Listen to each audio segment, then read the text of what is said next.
Zac Taylor is staying, Duke Tobin ain't going, and the offseason has officially begun. Let's get started.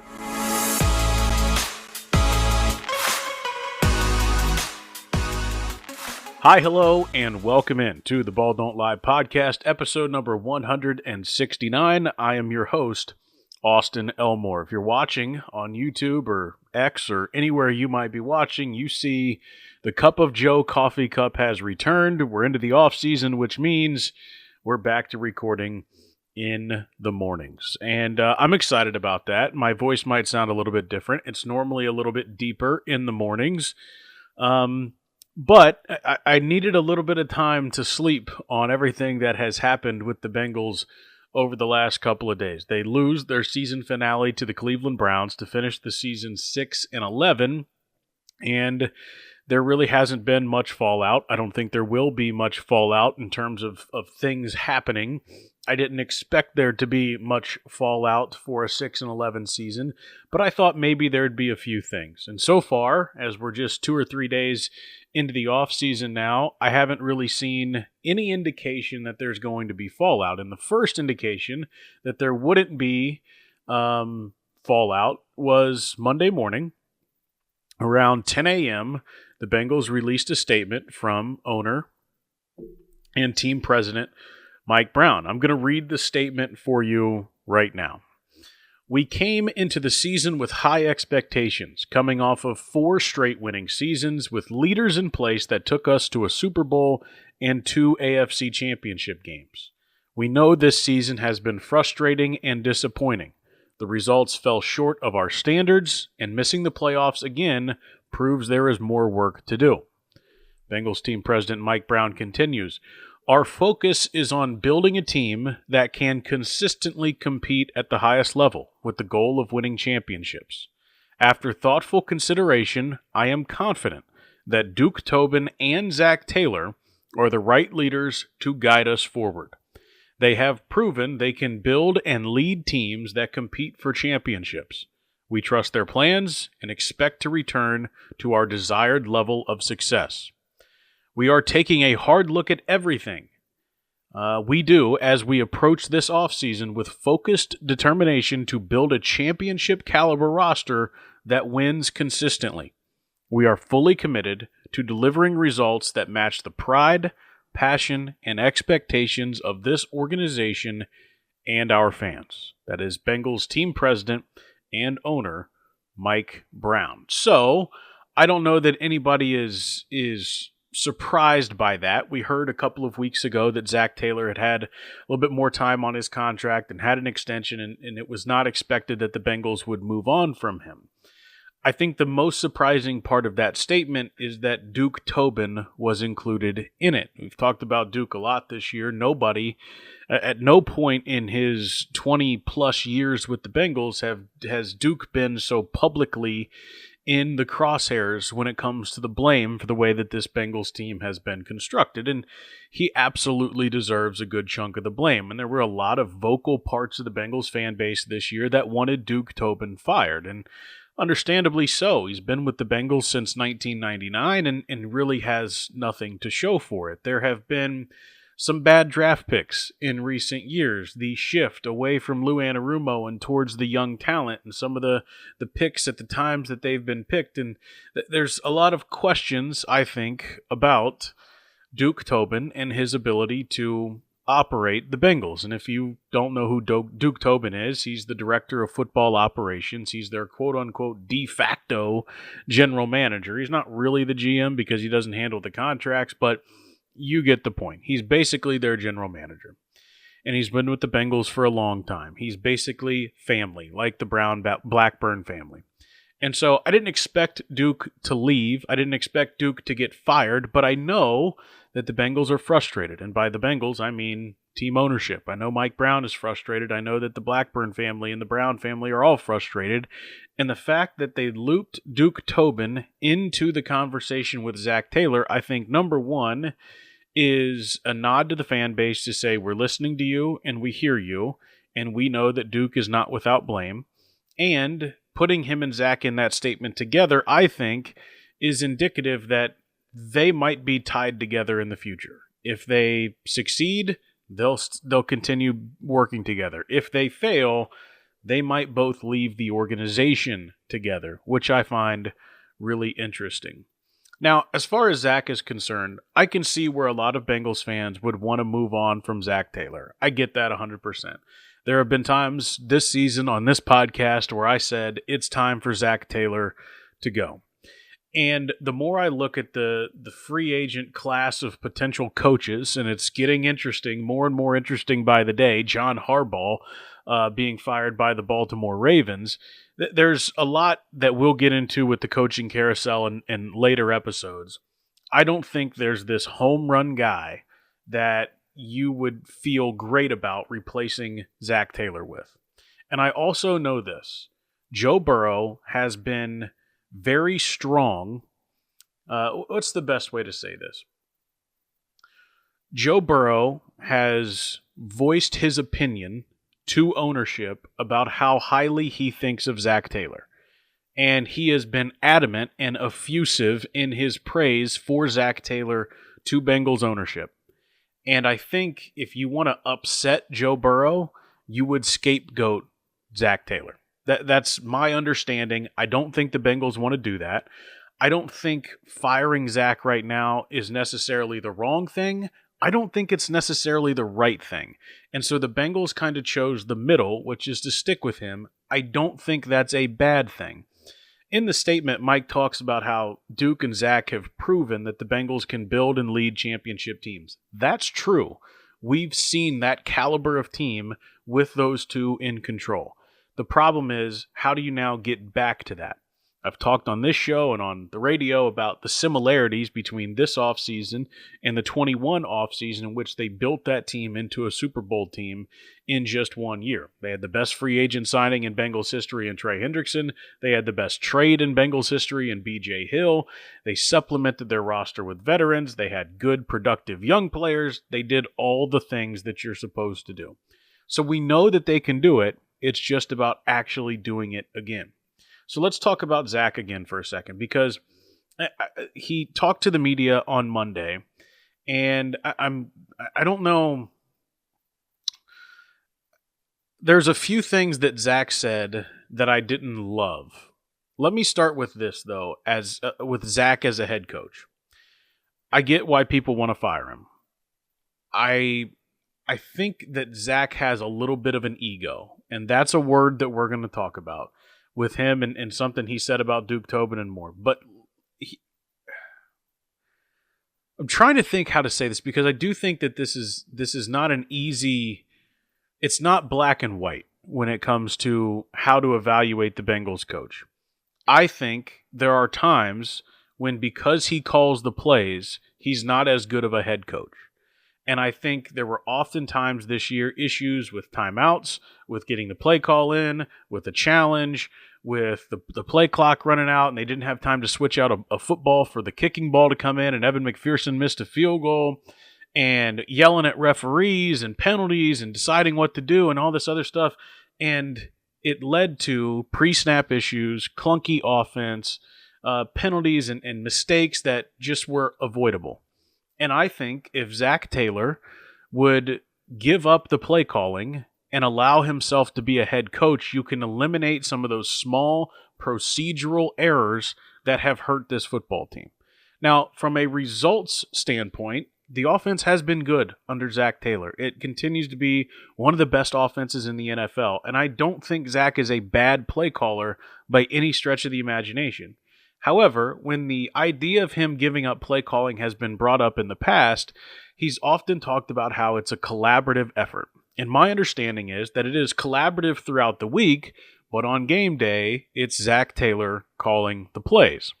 And so I wonder, can you still be collaborative in the way that you build the game plan and build the plays and know what you want to run and when you want to run it, but can someone else call the plays so that when Zac is having a meltdown on an official, or is talking to your defensive coordinator, or is trying to get some information about an injury, or whatever it might be, that you can do that as a head coach, that you can be the CEO and gather the information and somebody else like Dan Pitcher or Brad Cragthorpe or whoever it might be is up in the booth or on the sideline calling the plays and having and building that relationship with Joe Burrow throughout the game so that Zac can do all the other things that a head coach needs to do. I think if he was better at that, it would make the Bengals a better football team and they would win more games. Now, I'm not saying they have lost a bunch of games because of their procedural issues, but it may have cost them a possession. It may have cost them 3 points. Ultimately, that stuff adds up, and it can cause you to lose games. And so I think Zac needs to put the ego aside on this one and say, okay, how can we clean up the operation? Because if you're truly going into this offseason looking at all the different things that you did and how this season went wrong, you've got to look at the operation. And I think the operation with Zac as a play caller has gotten in the way with Zac as a head coach, and that has led to bad things happening and the game being harder on the Bengals, and maybe ultimately, when you add it all up, points being lost and games being lost because of it. I have no problem with Zac remaining the Bengals head coach, but I think he needs to do a better job of being a head coach and clean up the operation so that you can have a smoother operation on game days. And to me, that would be giving the play calling duties over to somebody like Dan Pitcher. Again, Zac still has a hand in it. They build the game plan. They build the plays. He's still on the headset. He can still override anything, but he's just not the one snap by snap, snap by snap, snap by snap, making those decisions and calling those plays. And again, it's not based off results. It's how can we clean up this operation a little bit? That's what I think would be something that would help this team. And the bare minimum really is on offense. Like there's not a lot of stuff that they have to do on offense. They're returning 10 starters. We'll figure out the right guard position, and that's a topic for later on this offseason when they get into free agency. But I think that has to be figured out. Zac was asked this week about the talent that he has on his team and what went wrong this offseason. Here's 2 minutes of Bengals head coach Zac Taylor. Do you think you had enough talent on the roster this year to win? I do. How do you evaluate yourself as a head coach at the end of every season? How do you go back and look at whether you were successful or not personally? I feel critical about myself on decisions I made and ways I can help other people, and very open to the feedback. You know, as we do the exit interviews with the players, and so as a part of it is how can I help you be a better player. So always open to that. I really feel like I don't have an ego that way. I'm open to criticism. I give myself criticism. Hard on myself for decisions you make in games, hard decisions you made on personnel, decisions you made during the season, all that kind of stuff. And just want to improve and be better. And so just continue to work on that. What's the best thing you heard from a player that they said to you? That's a hard one. I'd have to kind of process. You go through about 40-something of them today, so I don't have that answer quite ready for you. What about your exit interview with Joe? What's that? Your exit interview with That'll be Joe? later this week.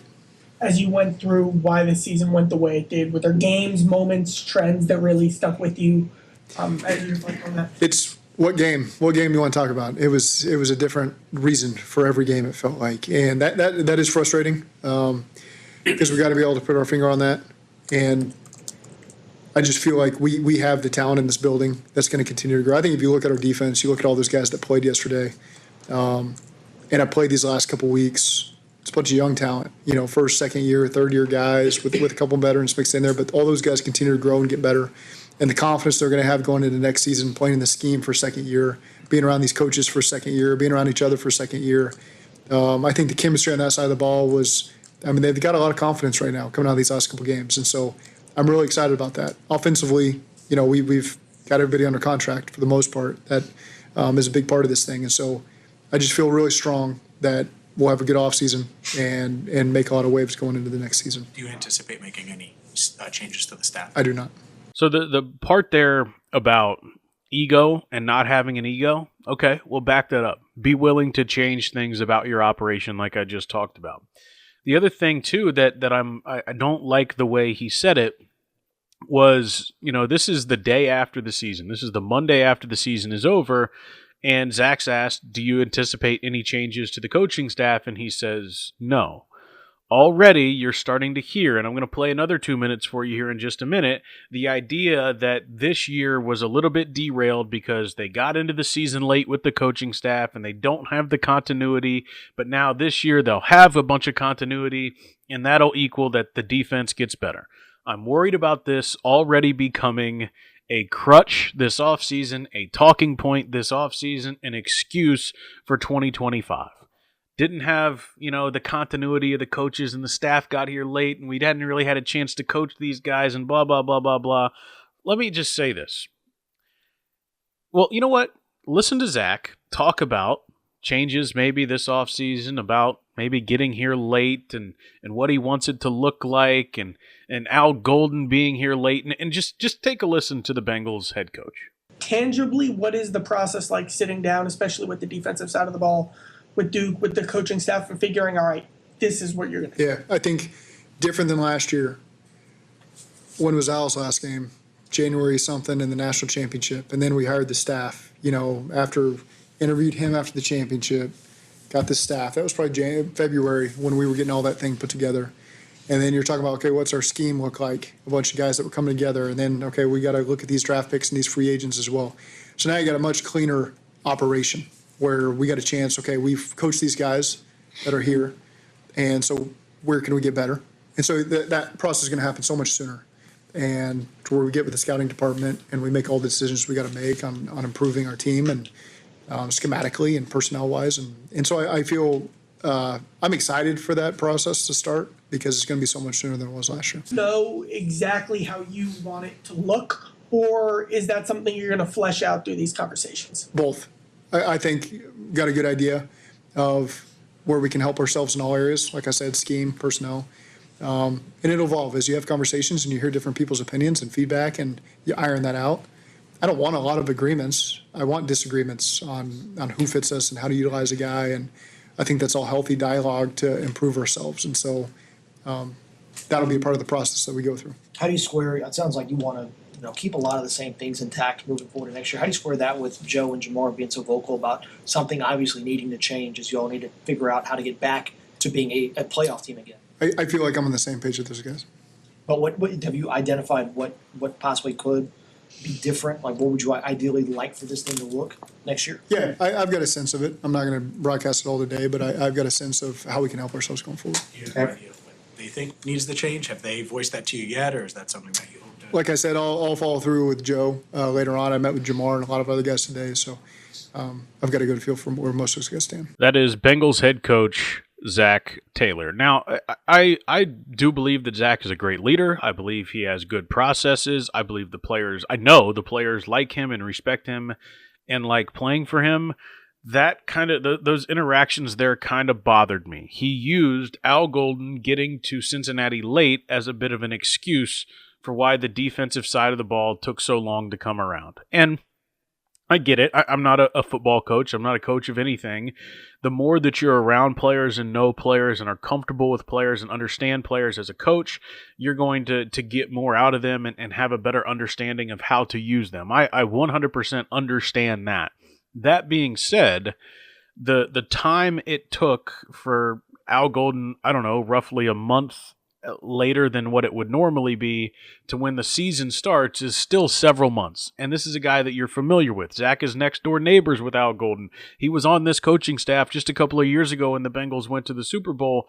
It doesn't take that long to come up with exactly what our scheme is and what it's supposed to look like. You're also together throughout the entire offseason. Like, you're together every single day. I think we're already leaning too much on the idea, day one of offseason, we're already leaning too much on the idea that continuity will help next year's team. Last year it was, we got unlucky. This year it's, continuity will help us to get better. I don't like that. I don't like it as an excuse. I don't like it as a crutch. I don't like the excuse that Al Golden got here late and we built the staff late and that didn't allow us to be fully ready to go. I disagree with that 100%. Now, again, the longer you're in any role and the more you communicate with someone, all of that, like, yes, you are going to improve and you are going to get better. I don't think, however, that's a valid excuse for what went wrong this season. That's what I'm trying to say. And the other thing too, a couple of things. Zach said too early to make any changes to the coaching staff. Again, leaning on continuity being a thing, and doesn't expect any coaching staff changes. Well, the NFL coaching carousel is about to get wild. Right now, John Harbaugh is the number one guy, and Kevin Stefanski is out there. Well, I think there's 3 teams that if they lose in the playoffs this week could fire their head coach and could go and try to go after John Harbaugh. And if they don't, maybe they'll go after some other younger, brighter offensive minds, a guy like maybe Dan Pitcher, for example, the Bengals offensive coordinator.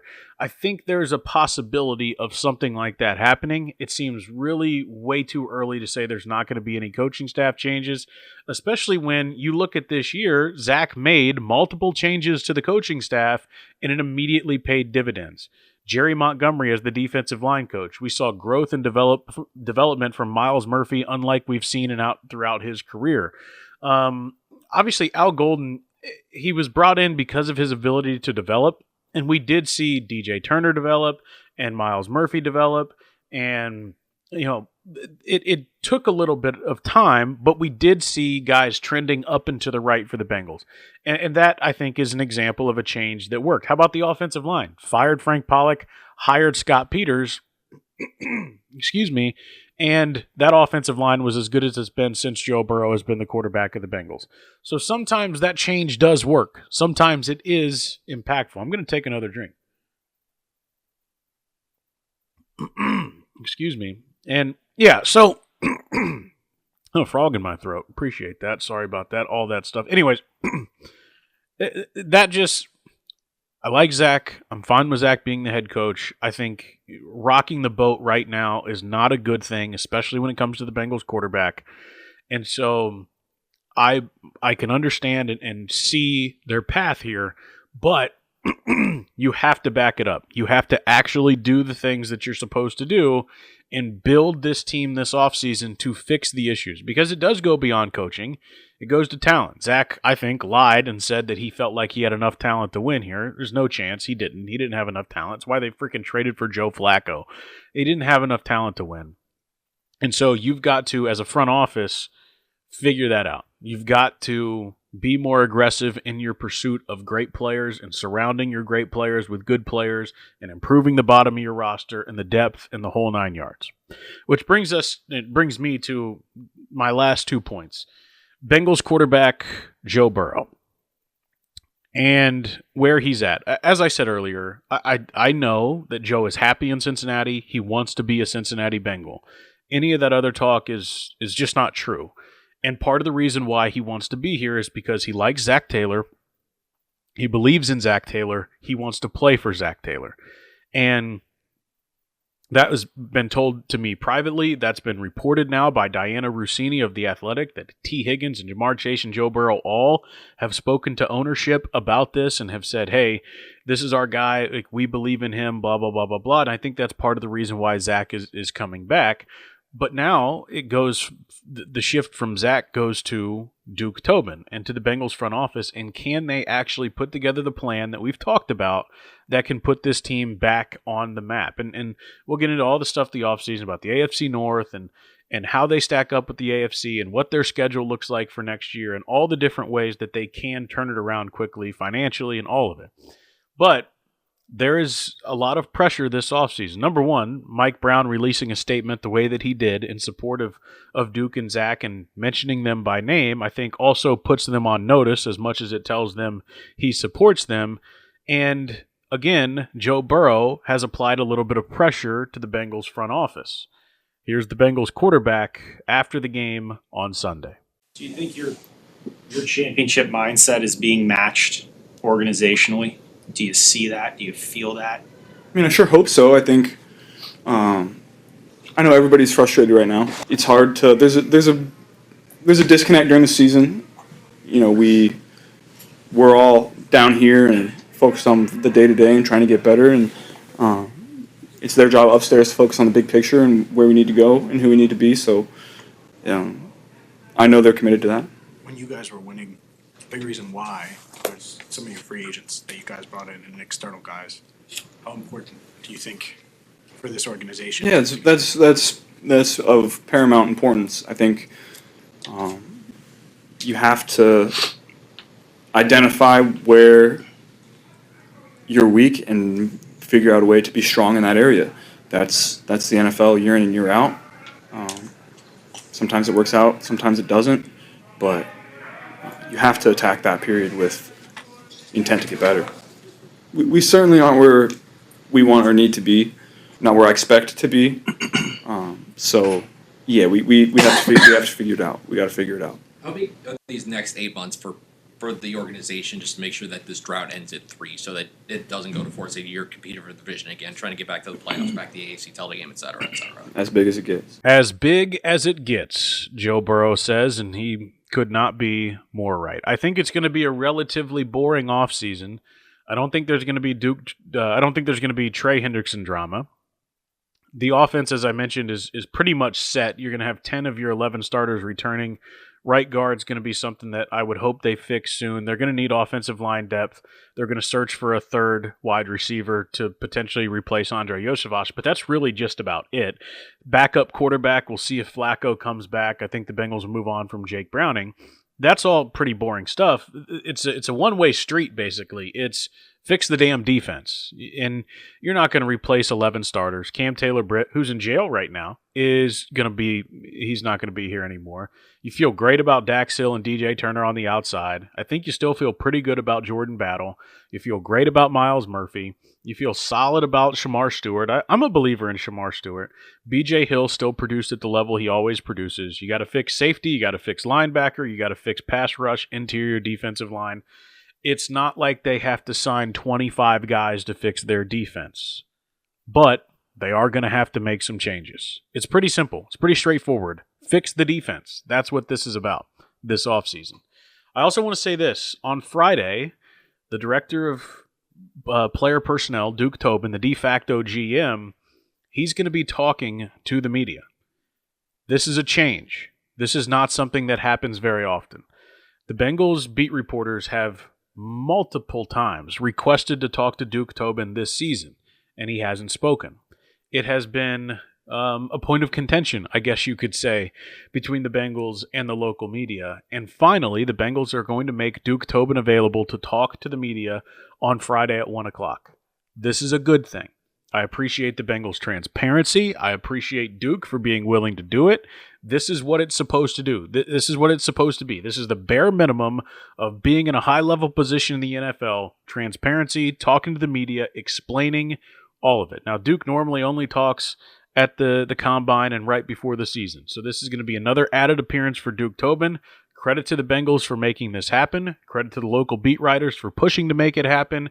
And credit to everybody for transparency and being able to say, okay, here's our plan. Here's what we did. Here's what we're doing wrong. What we did right. What we did wrong. Blah, blah, blah, blah, blah.